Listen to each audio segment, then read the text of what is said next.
Let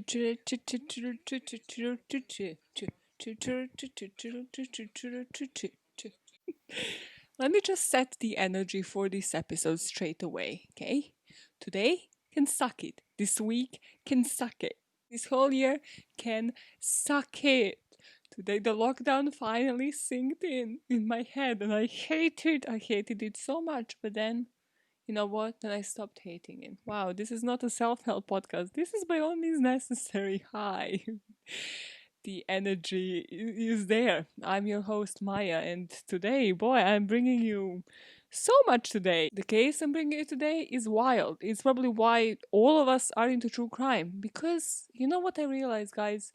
What really gets people into true crime? It's not a specific kind of case. It's every case that has so much bullshit in that you're just like, so many lies, so much treachery. It's a treacherous weather. Oh my god. I cannot say the word treacherous without remembering this one weather commercial. You know it, you've seen it. It's this, I don't know, was it Swedish girl or whatever? But she's just saying treacherous weather. I'll find it, I'll put it in here. Ballina to Belmullet is completely impassable, causing serious flooding conditions for the town of Crossmolina. So all of the advice is stay away from that stretch of motorway.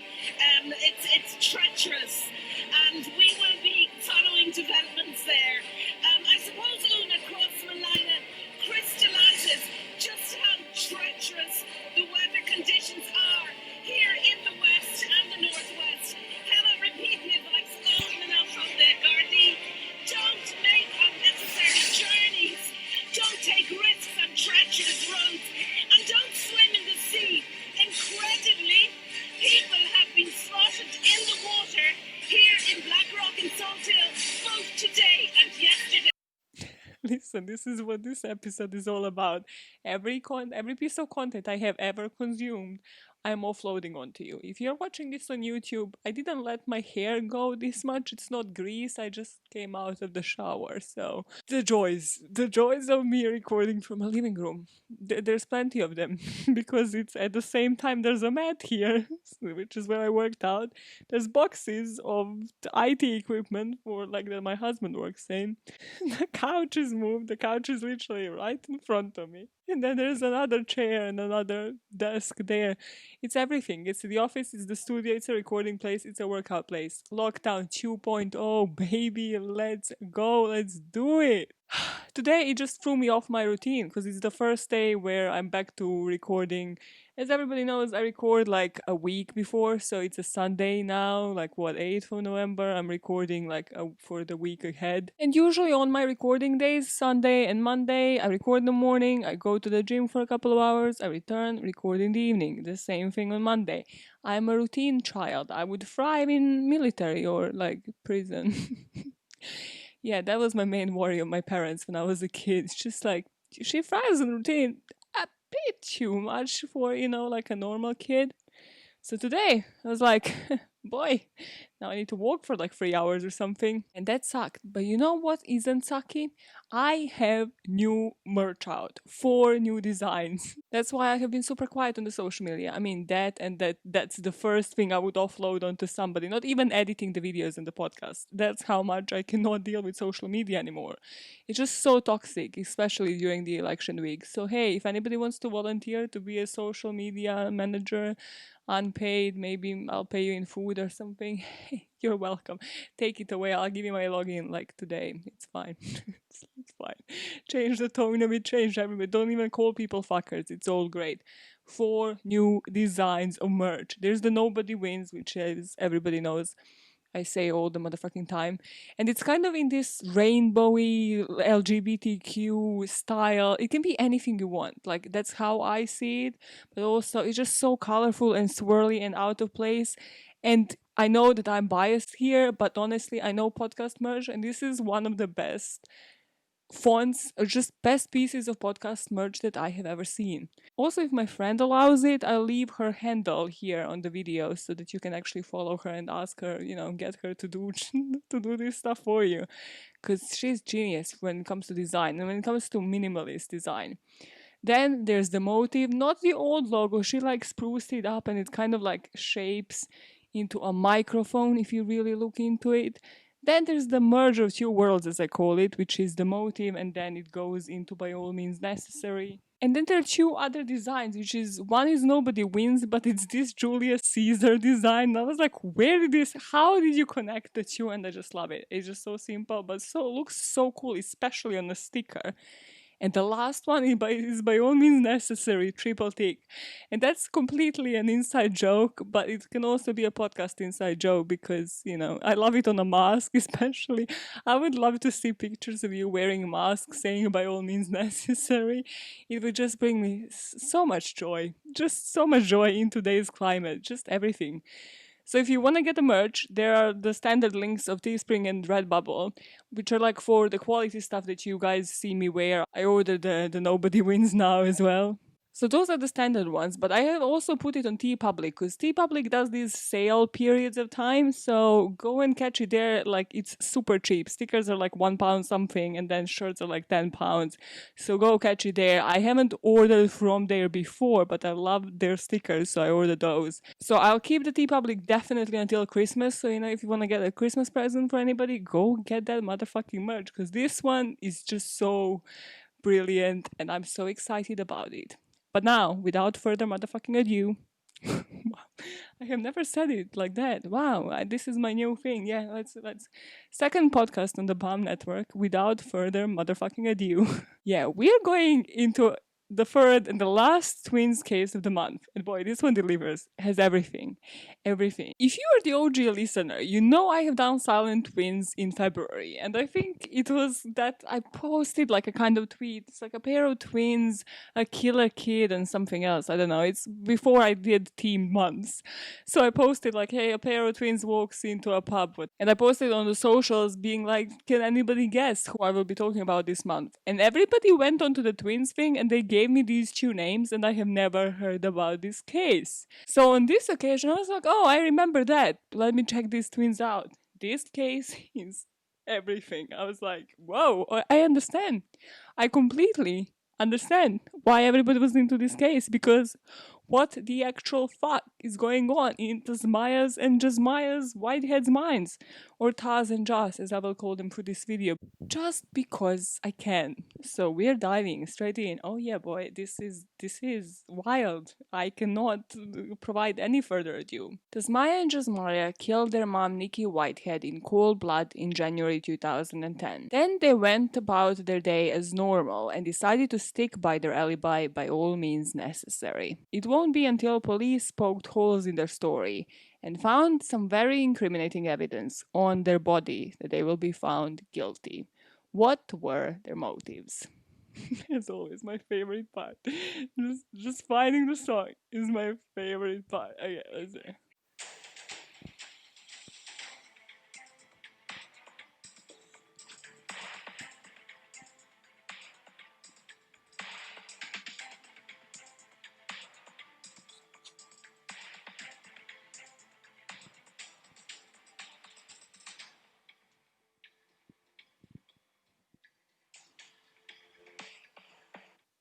Back to work, back to work.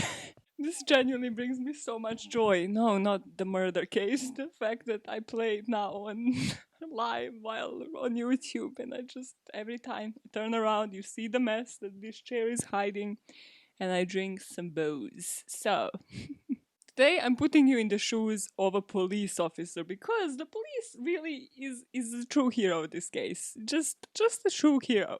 So just imagine you're doing just your genuine, rounds around the block, you're just driving in your car, and suddenly you have to hit the brakes because one of the two girls, well, you only see one at that point, almost hit your car. My earring is falling off. You almost hit her, so you hit the brake and you're like, what the hell is going on? And you can see she has like some blood on her and she is hysterical. She's trying to get you to go into the house and is saying like they came home from school and they found their mom in a bathtub, Which at that moment you probably are not thinking that that is very specific information, but now looking onto it a couple of months later, you probably are, because that is super specific. But sure, you're like, okay, this is the case of emergency. You park up and you go into the house, you immediately call for backup. And sure, you find the mom, Nikki Whitehead, in a bathtub. The bathtub is obviously is full of blood, and you just realize that this is the scene of the crime, that the victim is dead. So immediately as they're processing the crime scene, you and the other officers bring the twins who are still hysterical into the police office just to interrogate them. Just, their witnesses, obviously it's their mom. Immediately the question proceeds, who would want to do this to Nikki? And even as they're now outside, because they obviously put them into ambulance again to have them checked. So they're kind of driving, but they're driving into the in the ambulance car, so that they check them before this interrogation. And they see Tasmiyah. So this is a moment where I'm gonna say I have heard so many different versions of the name pronunciation. So I'm sorry if I am mispronouncing it. So I've heard Tasmiyah, I've heard Tasmiyah. I don't know. I'm just gonna stick to what my gut tells me sounds better, but it might not be correct. Just say. So they see Tasmiyah in the back of this ambulance car and biting her arm. So they immediately stop her and they're like, "What the hell are you doing?" And she says "Oh, I just bite my arm on the reg, when I'm upset." And they're like, "Uh huh, sure, yeah. I mean, maybe understandable at the time, but they're like."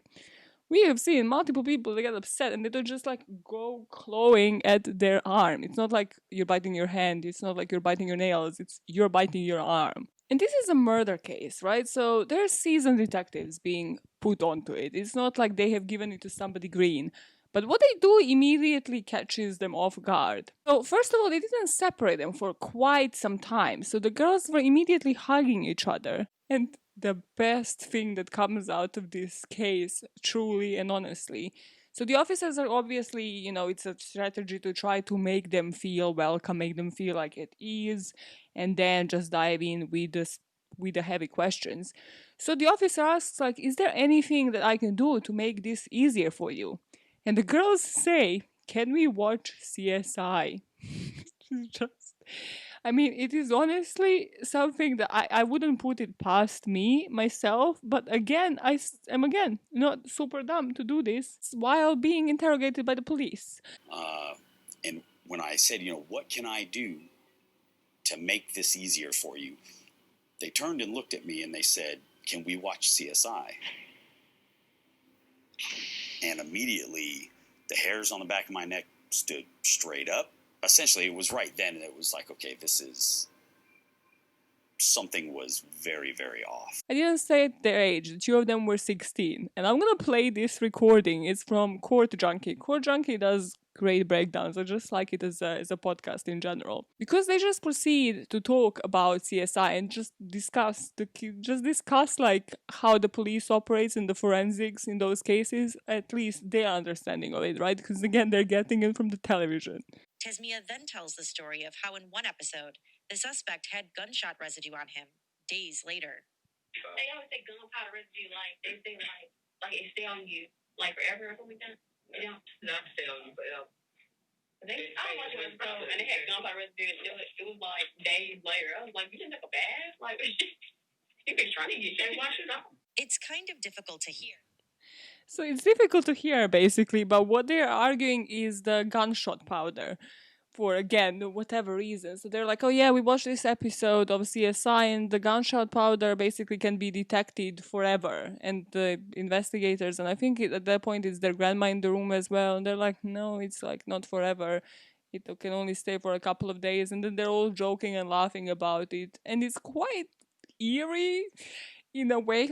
All of the interrogations with these twins are just quite eerie because you can see that they're just not getting it and they're just not lying nicely as well. It's just off, and that's exactly what the detective said. The detective Swift said immediately the hairs on the back of his neck just stood up because they're like, what the hell? They are just in the police interrogation. They're like, hey, can we watch CSI?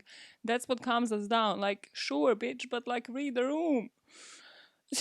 It's that's what comes all of us out that listen to this podcast. But there's a time and a place, Jas and Tas, okay? Also, they proceed, they're not just discussing gunpowder, they're discussing, I can listen to so much of this shit. How, if you don't take a bath, you're asking to get caught, and then they're like, ha ha ha, I mean, you didn't wash off the evidence, did you? And they're like, okay, so just taking notes, so what have you done with your day? How many baths have you taken? What you're not noticing is that this is sort of the beginning on the conversation. Now we're gonna proceed to the rest. But again, something that's very unmissable in these cases, and again, not telling people, not giving people advice how to do true crime, but you need to know true crime to do true crime, really, for sure, even if you're a 16-year-old out there planning to kill somebody. And detectives immediately saw through this. There's not a single moment that these twins ask, why are we here? That's your first question, if you are innocent or pretending to be innocent. Even if it is just interrogating witnesses, being like it's a family interrogation, still, you would want to know, why are you there? Like, what are they going to ask you? Do you need a lawyer? Always get a lawyer, first of all. But why am I here is pretty much the baseline of police interrogations, innocent or guilty. I'm gonna embed this into this thing just so nobody removes it for copyright. But there are these videos of the two of them, and when they separate them, once they interrogate them, it's so obvious that they're crying, but without tears. It's so bizarre that they even attempt it, and it's kind of like, it's very easy, even though it's grainy footage, to see that they're kind of wiping off their cheeks, but there's just nothing to wipe. There's just no tears, no emotions. And immediately they noticed the lack of empathy that they had for their mother. They threw their mother under the bus pretty much straight away. Because on the scene, they noticed it's a gated community, right? So when they were on the scene, they noticed it's a gated community. It's one of those where you need to buzz yourself in to go inside. So, the crime looked itself pretty personal. So it was done by somebody who Nikki knew, but then also it's definitely done by somebody who Nikki knew because they needed to buzz themselves in. So according to the girls, the night before, Nikki argued on the phone with her boyfriend, and the girls immediately said, like, our mom, she, the partying is not like a strange thing. She does it all the time. She is dating actually two guys, so, you should definitely check that love triangle. We have seen enough CSI to know that. And they're like, CSI was actually about forensics, but sure, whatever you say. And then they said that evening, that this is again, if you are lying, this is such a shitty lie to be telling as a teenager. Again, just because you need to know better. You just need to know true crime. To do true crime. So they immediately go on to say, like, oh yeah, our mom actually, she was partying and she came home late, like all drunk, and we heard her on the phone arguing with the boyfriend, and we were so bothered because we wanted to sleep. We had school the next morning. We had to be up early. And you're like, that sounds like a totally normal thing a teenager would say. Yeah, just complaining about their mom coming home late instead of them being outside and shit. They're like, wow, yeah, it's such a hard life. Bitch, please. Then they said that morning, because of all of that, again, blaming it on their mom, just zero empathy. They missed the school bus, but were unable to get any response. So basically, they missed the school bus. And, they woke up, they knocked on the mother's door. She wasn't responding, so they were like, oh, okay, cool, like, she can't drop us off. When detectives retraced their movements on the day of the murder. What time did y'all leave the house this morning? We missed the bus, so we had to walk. You walked all the way to Rockdale? It's not far. Oh, what time did you leave? 7:30. But surveillance video from a nearby gas station shows the twins didn't walk to school that day. They actually hitched a ride from a stranger. We began catching them in lies concerning their time frames or their details. They began to be very angry and would become argumentative and very uncooperative. Another thing is that they're saying it so matter-of-factly. It's like, oh, I mean, she must have been sleeping off a hangover. It wouldn't be a strange thing for her to do. It's just like typical mom. Again, not that this is the how to get away with murder episode, but first rule of trying to get away with anything is not to put the victim under the bus. You gotta fake it. You gotta be that person crying and sobbing and losing your mind, especially if it is somebody that you should be this close to. They didn't get a note out of Maya's Bible here now. Are you back? Did you bring goodies? This guy. What are we gonna snack on? What are we gonna snack on, boy? Boy, don't you call me out and shit. This is questioning about you. This is questioning about you and your character, boy. And then they said they went to school as normal. They were just a bit late because of a school bus. And then they took the school bus back home. And once they went in, they again didn't notice it for quite a while. But once they went into the toilet, they saw that she was in a bathtub and they immediately freaked out, ran onto the street to call for help. So right now, you might be empathizing, but like again, it's still coming off as weird to all these seasoned police officers. There are multiple things that immediately struck them, and that is that they are giving them so many options. They're technically trying to solve this case for them. They're like, okay, it must be a robbery gone wrong. It was in disarray. We didn't see if anything was taken, but the police officers are like, okay, but the TV and like all of your valuables, like any money or anything, that wasn't taken, so that would be the first thing robbers would take. They're like, true, true. And yeah, this is personal, we have seen it on CSI after all. Did you know that she had two boyfriends? Yeah, not one, so you should investigate into that. And they're like, okay, cool, yeah, that now sounds more plausible. Let us make notes on that. And for me personally, the next thing that comes out of their mouth by Jasmiyah, I forgot which way I said I'm gonna pronounce the names. Okay, Tas and Jas. Tas and Jas it is. Cool, let's do it. So Jas said that on the phone that evening, they were like, you know what? It might be her current boyfriend because on the phone to him last night, we have actually heard him, like mom had him on speakerphone, and we actually heard him say, have a nice life. Which for me just sealed it immediately. I don't know if any of these detectives was just heard that and was like, these bitches did it. For me, that was it. Because have a nice life is something you would most definitely only say up until a certain age. You are not out there being a 40-plus-year-old woman saying have a nice life. That's such a teenage, impulsive, just acting on emotions, being like, have a nice life, I don't want anything to do with you. So, yeah, that's the moment I knew that they did it. I'm not even trying to leave you on a cliffhanger here of who did it. Nope, nope. Also, the episode titles usually have like the names of the killers, so yeah, surprise! And if it wasn't already for all of this bullshit, all of the lies that they had to sit through and just listen and be like, yeah, yeah, I'm just trying to make you feel comfortable. So I understand why they didn't bring this up earlier. However, the girls immediately looked weird as well as they sounded weird because both of them had gloves on. And this was inside. They weren't cold. Nobody else was wearing jackets. It was completely normal. And they were like, oh, hey, so now that you feel comfortable talking to us, just out of curiosity, why do you both have gloves on? And they're like, oh, yeah, we actually got in like a really brutal fight with one another. So, we're just having cuts that are healing and all that. And they're like, noting down basically like healing happens better if the wounds are open to the world and the public and if you express vulnerability.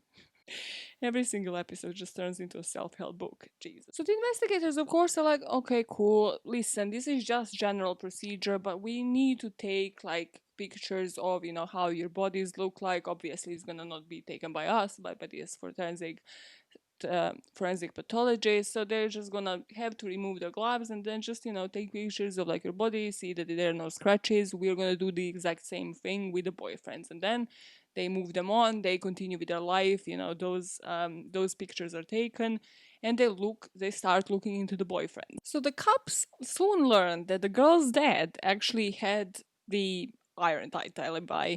He lived in Canada at the time of the murder, so they were like, yeah, he was pretty far away. But then they look into Nikki, and she actually did have two boyfriends, which again isn't, I'm not saying it in a way that it made girls sound more reliable, because it definitely didn't. Like, they threw the mom under the bus. They immediately didn't sound like I had an inch, zilch of empathy. But why immediately they knew that they won't be wasting too much time on this is when the crime scene was read and, those reports came back, they realized there was no sexual assault. Like, yeah, she was in a bathtub and kind of did look like it was violent, obviously. There was blood everywhere. But again, in those cases, usually you would have sexual assault. Or even if it's not sexual assault, she might have had sex just before the murder. It just looked like somebody was just angry. But they still had to look into the boyfriends. But immediately after testing DNA and just checking the GPS, so the tracking service and which towers it was bouncing off, they managed to discard both of them as well. So now the only focus that they have is twins, and the evidence on them is amounting. It's just again because you are a police officer. This is a great day for you. This day when the pathologist calls you, tells you everything, when you get the CCTV footage, it's quite literally crystallizing itself in front of your eyes, and you're like, yeah, this was a lot better than that day when I almost ran over this girl and she might have actually gotten away with murder by me doing that. So the security video from the Shell gas station near the crime scene showed the twins walking onto the street and getting into a car with the unknown driver around 10:15 a.m. And this would be long after they told the police that they have actually left home and managed to get to school. Then they look at the footage in the school and they ask the teachers and they were like, no, they came around like 10:30, sort of like around that time, which again gave detectives about 2 to 3 hours of the unexplained time. Where were the girls during that time? Because they have given them a completely different story. And finally, the forensics actually on that day make the call to the detective and they just give them an outline of everything. And then a startling clue, almost as if it came from beyond the grave. To Nikki's credit, she did not go down without a fight, and she left evidence on one of her girls as a marker. Remember when cops saw Taz biting her arm, explaining it away as a nervous habit?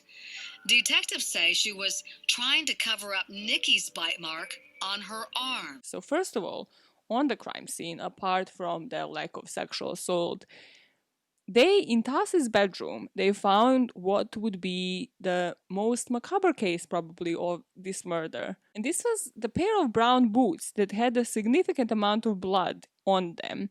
And they were in this shoebox. So they're like, sure. So this is not even like you walked into the pool of blood with those boots on, right? No, this is like you purposely put them back in a shoebox. But again, this makes me love whoever was doing forensics on this because they were doing it so thoroughly. So obviously that rings a bell because they were like, so why are these shoes just not on the side? Like, okay, cool, you walked into the bloody scene, right? You walked into with these boots and then you're like, oh shit, I have blood on my boots, let me change the shoes. But then certainly if you're innocent, you would just leave them on the side or you wouldn't even change the boots. Cool. I know that part, but let's say give them benefit of the doubt, like they didn't want blood on their shoes and they ran to call for help. But then in those bloody shoes, the detectives are like, let's examine these more closely. And they find a clump of hair. And it's not just any hair, of course, it's Nikki's hair, but once they test it, but it looks like it's pulled like right from the roots. So it just looks like it's pulled aggressive. It's not like, oh, somebody just pulled like this part of your hair off.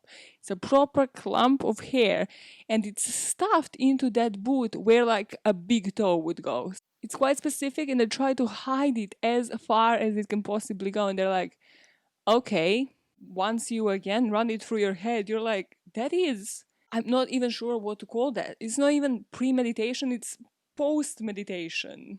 That doesn't sound right, but sure. It sounds like something I did after my meditation retreat, but you were in the right state of mind after the gruesome thing that you have just done to the point that you have thought what you're doing with your shoes and what you're doing with the clump of hair from your mom's head that you have pulled off.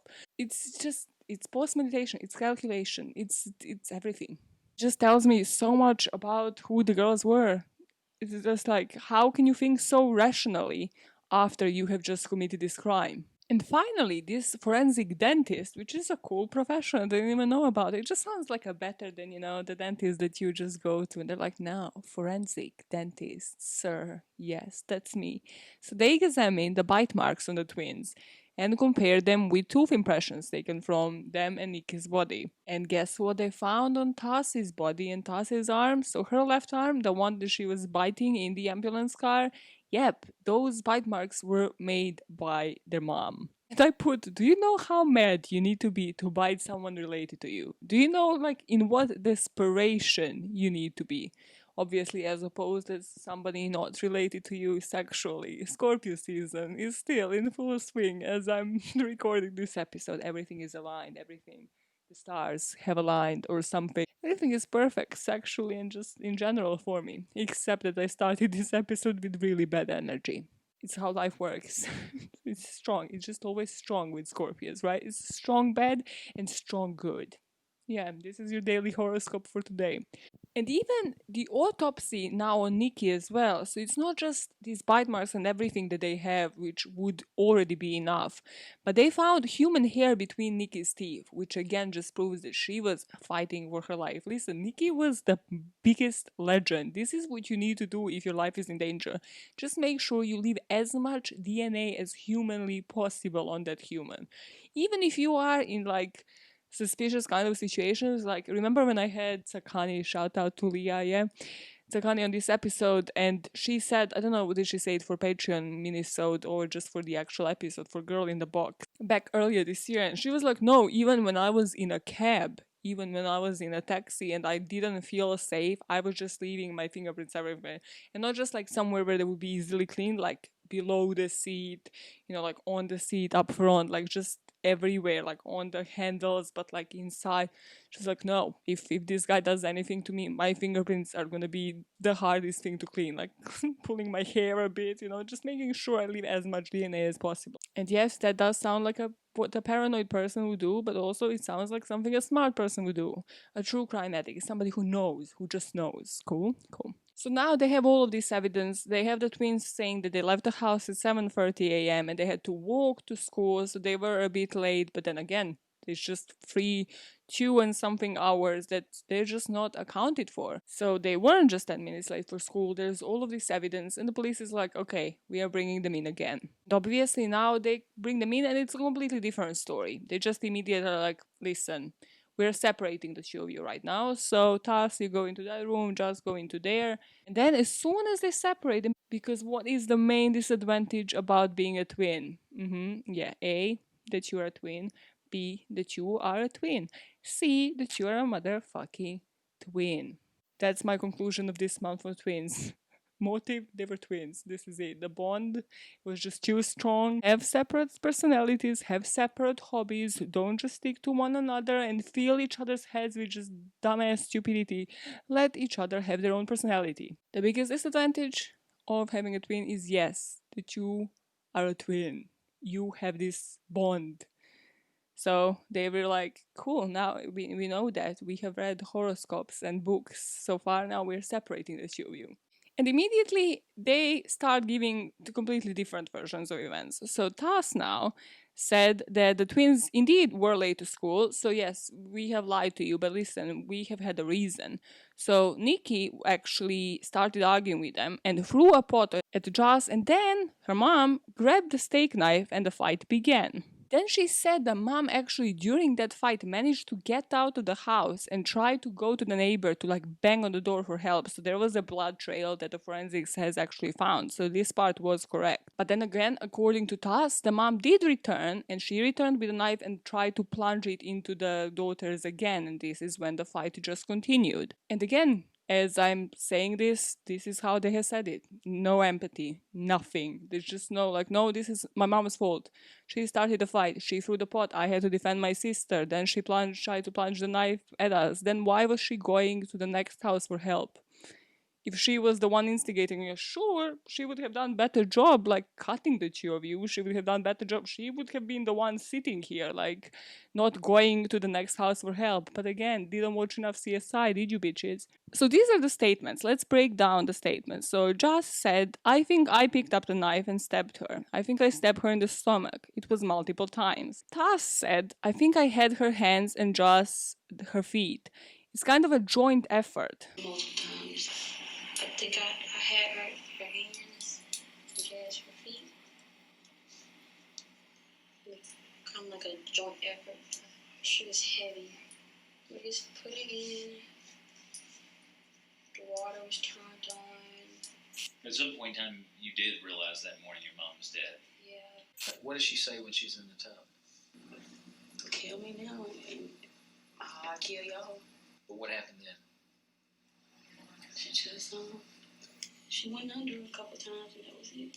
I'm sure that their confession was self-interested. They were looking out for themselves and had been coached by attorneys, and they said enough to live up to their part of the plea. She was heavy. I'm so sorry. I'm so sorry. We just put her in the tub. The water was turned on. Again, as you see, I've done a lot of statement analysis things before. By that I mean I have read statementanalysis.com, not on this case, but on different cases, and listened to a bunch of podcasts. So first of all, I think it's kind of like you're not saying what you have done. So just by saying, I think I picked up a knife, it's probably, again, bullshit because you're saying you think you did it. You would say, I picked it up or I have done it. Then again, I think I stabbed it. It was multiple times. You're distancing yourself very much from this case. The other one as well, Tas is doing the same. I think I had her hands. She was heavy. We just put her in the pub. Again, no emotion. They're just distancing themselves and kind of blaming it on their mom. It's like, oh my God, this is like so much effort for us. And then when the detective was like, okay, so at some point you realized your mother was dead. And then they would be like, yeah. And then kind of like hung their head. Just no, again, no emotion, no tears, just wiping their tearless face. And while in the tub, Josh said and Nikki said, kill me now or I'll kill you all. And detective said like, okay, what happened then? Josh said she went under a couple of times and that was it. Like, yeah, she voluntarily just went down in the tub, went underwater, and that was it. This case is getting to me. So at that point, what the detectives managed to piece together is that they were up until 2-3 that morning. That part they think was correct. But what they think actually sparked the attack or the confrontation is that they didn't want to get up when they were awakened by their mom in the morning. Then they killed her and then spent a couple of hours just fabricating the shit out of this crime scene, cleaning it up amateurishly. And they went to school, and probably while actually going to this school, taking this car ride, they were thinking of an alibi. The detective also said that they found a journal in the home that revealed this premeditated plan to murder their mother quite for some time. So they would basically kind of like silent twins, they were into writing, but they would write back and forth of how much they disliked the mom, and even saying that if they weren't to do it soon, they would never be able to get rid of her. Now he's looking for something else. Household conversations that only I'm doing a monologue. And before the trial even began, the two of them were held in different youth detention centers to keep them from comparing notes. Because again, the main advantage of being a twin. Main disadvantage, being a twin. Cool, we got it, bias. Move the fuck on. And the trial, just from what I read, was just grim. So Tas immediately said, yes, she accepts pleading guilty. And during the trial, Linda Whitehead, so Nikki's mom, was the only family member to speak up in court. She said, quote, I would like to say today I'm a broken mother and a broken grandmother. I love my daughter, love my granddaughters. There are no winners here. End quote. Not to plug my merch, but this is why I say nobody wins, because nobody fucking does in these cases. And this one is particularly sad because you lost your daughter and then the granddaughters are the ones who have done it. So you lost technically your whole family in just one night because now they're in prison, they're guilty. And it just fucks up a family relation, if I might say so, because then can you forgive? Can you ever forget? Once they're out of prison, can you have them for family dinners? Can you have them in prison? Are they going to be institutionalized? Or are they going to go to prison and suddenly be recovered, these totally different human beings? And prosecution here also couldn't ask for death penalty because juveniles are barred from capital punishment in Georgia, where this was taking place. So they were charged for malicious murder, felony murder, and aggravated assault, and they got life sentence without parole. So they got 30 years. So once they get out of the prison, they will be in their 40s, so 46 and above. But however, they actually let Jas, from what I've read, and I've read this only in one source, but it makes me think like nobody's okay in this story. Again, nobody wins. Jas apparently managed to graduate high school in the slammer, and I just love her. That was definitely copy-paste, because when have you ever heard me call jail slammer? And she even served as a class valedictorian, to which I say, is anybody in this school okay? First of all, I didn't just volunteer this information that, the girls were actually late and lying, so they were kind of like, I'm sorry, I don't want the school to be part of the scandal, so, get the CCTV, but do it on the sly. And second, if this is correct, well, I don't know what else to say. Just nobody fucking wins. Now let's go into the background and see where is this all coming from, this whole rage for their mother in general. So obviously there were a couple of rough backgrounds here. So Nikki herself, the mom, was born in prison.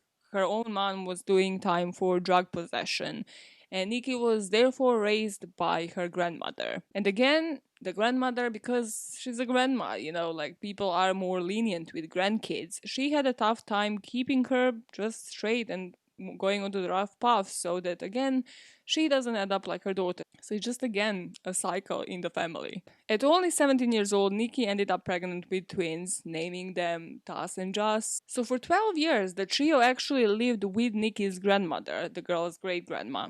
But Nikki always wanted to give these girls a better life. Like everybody reporting on this, like the friends, the family, the rest of the family said that Nikki loved these girls. Like she was giving everything for them so that they don't have the life that she has experienced herself. This is when they moved 20 miles away from the family to Georgia. And she tried to give them all the disadvantages she didn't have, putting them into dance and music classes. The girls at that point had like all straight A's at schools as well, so the mom actually had high hopes that they are going to go to Harvard one day. But at high school, they started rebelling and started resenting the mom's discipline. And soon Nikki noticed that she was losing control, and she noticed it when she took Tas's cell phone. And also, she was putting enough strain for both of them. So on one night, Jas actually snuck out to see her boyfriend in a sneak, and Nikki actually called 911 on her. And this won't be the last time that Nikki turned on and called 911 on them. After another call, the twins just told the officers when they came to visit, they were like, "We don't want to live with our mom. Just take us away. We want to live with the grandma." And this is where the most chilling thing comes to me, and I was like, why did nobody prevent it? Why did nobody just take those twins, put them wherever they wanna be? Because Nikki looked scared. She just looked petrified. So the officer Scruggs said that the girls seemed very innocent, very sweet, but the look on Nikki's face, she was fearful of them. And the quote, "She knew that they worked together." That always just gives me the hair on my back just stands up, because you don't say that in normal situations. You don't say like twins worked together. It's not a project, it's not a puzzle. They work together towards something that resulted in one of the most just gruesome scenes for 16-year-olds. And Scruggs actually described when he was called to the scene that Nikki actually ran out of the house with this cordless phone, hysterical. And he pulled up and was like, what is going on? Like, what is happening inside? And he said the girls attacked her. But then they go into the house, and once they talk to the twins just looked completely calm. They were like, what are you on about? So they were like, no, the mom actually is controlling and manipulative, so she just didn't want to let us anywhere and then started to beat us. But even then, this officer saw the scratches on the face on Nikki, so they clearly knew that Nikki was the victim here. And again, this Scruggs person has the best fucking quotes in this whole story. He said, you could have had two strangers and there would have been more emotion shown in the room." I'm not gonna say that these two were psychopaths, but after listening to the videos of their interrogations, I'm just not convinced that they are not at least sociopaths to some degree. It's just, how? Like, there's no like actual valid reason for me to be like, okay, cool. No, your mom definitely abused you. Like, wow, your life was so hard. Me to be like, okay, this might actually justify what you have done. No, your mom wanted you to go to Harvard. Like, wow, what a tough life. And she didn't want you at the age of 16 to go out and sneak out during the night, which probably I wouldn't either, because true crime. Yeah. Also because, again, try to understand your family history and why she doesn't want you out. Because she doesn't, again, want you to have the life that she did. And this all happened within 18 months span. A-grade students to just their mom calling 911 on them constantly. So finally they move in with their grandma, and again they're blaming it on everybody but themselves. So like, oh yeah, no, our dad was in Jamaica, like he was never there. And the mom started dating this trucker guy, which she did, but again, the way that they are just describing it is just brutal. So it's like, yeah, she started dating this trucker, Robert Head, and it kind of seemed like she was a gold digger in this relationship. So we wanted to go with our grandma, you know, this was super abusive for us. But actually, why they wanted to go and why the juvenile court ruled in the grandma's favor, well, it ruled because of what they were saying, but why they wanted to go is because the grandma was very laxed about security, so like kind of completely opposite from their mom. So immediately again speaks to you about premeditation, that they have planned this and they knew the life that they would have with the grandma, and they just kind of, wanted to distance themselves. So again, what went wrong? On this final occasion, when they have seen the scratches on Nikki, they actually brought them all the way to juvenile court, and the grandma was given custody, which the twins found to be perfect because the grandma was very lax about the security. But in late 2009, they had other problems when living with grandma because she was so lax. They would run away from home, they would do and vandalize things, like they were causing problems on the street. So 2009, they were back to their mom because they were like, okay, this is at least like a more controlling environment. And truly, I think this is the moment where they have decided this was the point of no return. Even in the hallway of the juvenile court, Jas was apparently more upset, and she said in the presence of Nikki, if I have to go live with you again, I'm going to kill you.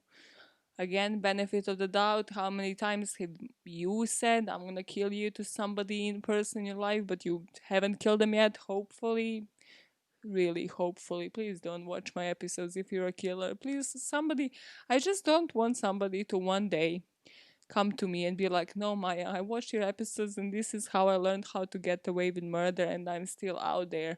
Because I would genuinely be like so shooketh. Where was I? So yeah, that was the point of no return. However, again, at this court, what was decided, and again, I read this from only one source, but this for me again speaks very much to their character. And that is that they were given the option to actually go to grandma. So this was kind of like a test run. So like, okay, cool, you go to your mom. If again you don't like it, you find it abusive or whatever, you don't find it a great environment, you have the option to go to grandma again and then try to behave so we don't end up in this situation. However, they still went on by their impulses and their impulsive decisions. And just to give you sort of a situation before the murder, so just before the murder, Linda, the grandmother, said that Nikki still feared the daughters and that there was nobody to protect her from her children in her own house. Before going to motives, okay, this is a personal story that nudges me, and my mom has completely forgotten about it, but it just obviously, since this podcast and since I think about whys in every situation, I have had like an impulsive thing, and this is the only time when I have like fired back in a case, and even that wasn't violent or anything special. Basically, we had this balcony, and apparently, I don't even know how old I was, but let's say 5, 6, definitely not like 16 and shit. And I was so angry and so like seething inside for like a whole day. And I've thrown like a slipper or something at my mom who was hanging in the laundry at this balcony. And then and the slipper didn't even hit her or anything. It was just thrown in that direction and flew over to the market. And mom was like, oh, what are you doing? She didn't even like take it as if like I was unleashing my anger onto her. And she was like, okay, now go with your aunt, go to the market and like try to find the slipper or whatever. It's like, what the hell are you doing? And when I mentioned it to her a couple of years ago, I was like, do you know why I was angry? And she was like, I don't remember this event. Like, what are you on about? I completely don't remember. But it was so like impressionable in my head because I was like, where did this anger come from? Why do I have anger management issues? Like, I'm like 5. What the fuck? Why was I angry at you? Or so I could have probably like hit you hard and shit. But sure. So yeah, this is where I'm chasing my anger management issues to like why and where they come from. But yeah, this is the one event where I'm like, if you put me under hypnosis, people, who has been under hypnosis? If you have been under hypnosis, can you pinpoint these events and come back to them in particular and make it all crystal clear? Would I remember why I was angry that day that much to throw something at my parent? But yeah, I mean, this is like 20 steps further where they were actually attacking and pouncing on their mom, which again would be super scary as a situation to go into. I just find it so insane. And somebody also, again, it's not like when you're 5 and 6 and you're like rebelling, like, oh my god, and like hitting your mom. It's like, no, this is injustice. You're like 16, like, you're going out with your boyfriends, and then you're coming home and physically attacking your parent. That, I mean, just solves everything for me. So, what motivated the two? I have looked into matricide for this case, so like why do people in particular kill their moms? And usually it is severe mental illness, a domineering mother, a hostile dependent relationship with the mother, a passive or withdrawn father, and overkill behavior. Which, I mean, in this case, it's literally almost everything from here, except maybe mental illness. But again, I kind of do think that they might have some undiagnosed mental illness. And again, in most cases where the kids do kill, they come from dysfunctional families. So they pick up on this cycle that they have seen on repeat. So it's not so much the presence or the absence of abuse that separates the two groups, but the motive for the actual murder. So what triggered them at that particular time. This is, I found this next bit to kind of depict domestic violence and this in a certain case. Once you sort of try to actually get some action. So as we know, domestic violence victims are actually most in danger once they try to break up from the abusive partner.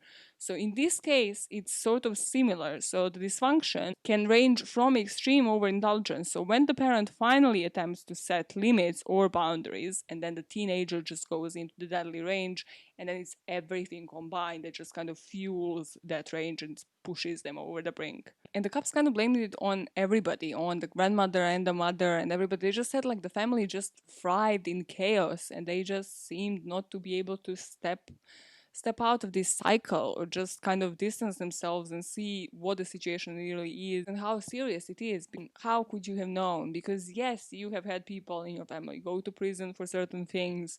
You have had teenage pregnancies, but how could you have known? This is like completely two different people, completely different set of people under different circumstances. Apparently, up until 2 years, year and a half before all of this, they were straight A students. They were living their best life. They had prospects to go to Harvard. How could you have known that this is gonna escalate and go this far? So that's the case of the murder of Nikki Whitehead. Let me know what you guys think motivated the girls.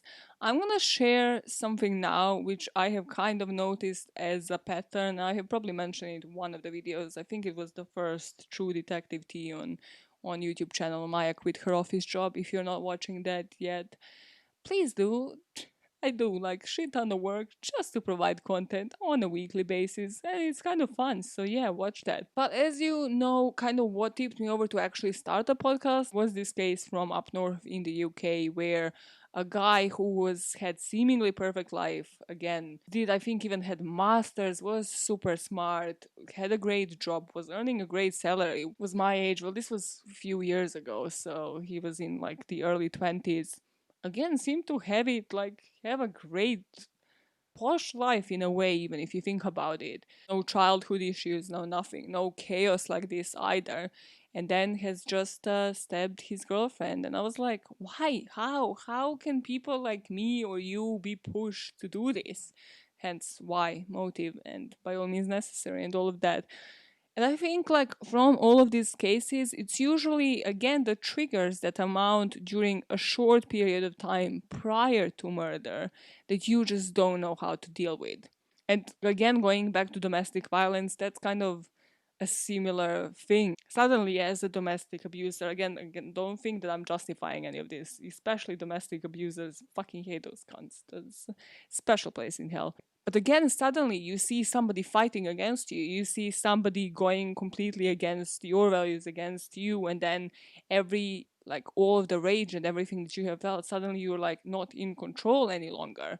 And then you snap. In this case, again, with age, like they weren't on the same page of like what they wanted to do anymore, and their mom was just more and more controlling, having completely like different goals for the girls. And because of the chaotic environment that everything was happening, it just led to like worse and worse actions, and it just led for them to snap. So again, it will be different reasons, but from like the patterns that I have picked up, it's usually something people don't know how to deal with, because we all know like there is a lot of people that had difficult childhoods but came out of it stronger, came out of it and learned from it, and have moved on to do great things. But it's because of that trauma, like how they processed it. Or in different cases, it explains how people do become serial killers and stuff, because they can't process what has happened to them since they were a kid. But in the situations where there was nothing like traumatic or of that sort, I do think it is usually that they are just unable to cope with whatever triggers them in the recent years, and then there's just like a cutoff point and they snapped. And truly, in this case, I think the point of no return was when they were to go back to their mother, because they just saw that as something they couldn't deal with. Again, don't think I'm justifying this too. No, Tas and Jas were definitely a story for themselves. But look at that, looking at my imaginary watch here. No, I'm not drunk, you're drunk. That was my favorite thing when I was at uni constantly. It was just, I would be that girl who would be like, nah, I'm not waiting, you're waiting, you, look at you, it's not me, it's you. It's always passing the fault onto somebody else. Yeah, that's again what you don't do in the Zoom call. But you're going into your next Zoom call. When will we ever go back to going to physical meetings? Maybe never. But listen, time is of the essence. This is why this month's podcast is shorter. No, they're not because of that. No, I just had to chill. Okay, listen. I just had to actually do like one case per episode a week, not like 20. I know, tragic. But as I was going through 100 emotions today, figuring out how to deal with not having the same routine for at least a month now, I know, right? Hitler, Hitler much. I thought about what was I doing different. How can I actually now, when I have more time again on my hands, what do I do with that time? How do I be wise with that time? So start having those conversations in your next Zoom call. Because I fed back to the company that I dislike, but I dislike them for plenty of reasons. But yeah, this is just one of them. And I was like, why are we just doing different tests? And there's no like focus, there's no direction, there's no like mission for the company. So yeah, I fed that back. I was like, you're spending so much time just being stuck in developing another process, and I understand this is startups, all of that nonsense. But how about we focus for like a quarter, 1/4 of a year, yeah, onto this, and then we direct that, and then this didn't just sound like a complete waste of time. No, no. Cool, they're probably not going to do anything with that feedback, but for my own personal work that I'm not getting paid for, take it. Take a wink wink merchandise, everybody. Trying to just support the girlfriend, follow me on YouTube, just follow me somewhere, just leave reviews, just make me appear on some charts, get some merchandise. That would be nice. I would support the girlfriend, yeah. But before that, now that I have a few more hours to my week, my immediate mindset, because as I told you, I'm like a mini Hitler of routines and habits, my immediate thing was like, okay, I can have like yet another video a week. I can do even more work. And I was like, okay, yes, I can do that, because they would be of a certain quality, but then I would have quantity as well on it. Or I can actually like try to work on the social media and actually distributing this and trying to promote the merch and promote everything to the public. And I'm like, I suck at that. I hate that, because that's the part that I'm not good at. And that's probably, again, as I said, the part that I would immediately give to another person, like take my social media. So yes, if anybody wants to volunteer, come at me. That's the part that I'm fine not having complete control over, I still like to do my research, probably editing as well, even though I hate it and I suck at it, but I give it to you. It's fine. Just take it away. So that's gonna be what some extra hours are gonna be going to. Me trying to promote this pod across everywhere yet again, to try to actually get some followers, get some new listeners, get somebody to get the merch. I hate it. It's gonna destroy my mental health. But listen, it's just gonna be a couple of hours. It's gonna give me a new thing in a routine that then I will have to probably get rid of. Listen, this is it. 2.0. This is your focus. So what was that point for the Zoom call? Yeah, time. Discuss time. How do you choose a certain focus for the company, and then how much time you commit into that? Because it's never been a better time to discuss the time. Yeah. Wow. So so deep. But now we have a plentiful of it, so don't waste it, motherfuckers. But until then, I mean, happy Monday. Yeah, this day can suck. It went from one energy to the next. Happy Monday. You're gonna have a brilliant week, listen. I mean, it can't get any worse, truly, really, honestly. So, until the next week, you make sure this week, right? This week and the next, and every single one of these days and times and hours and hours and minutes and seconds you have of day, that you make it a better place, one motive at a time. Bye, fuckers.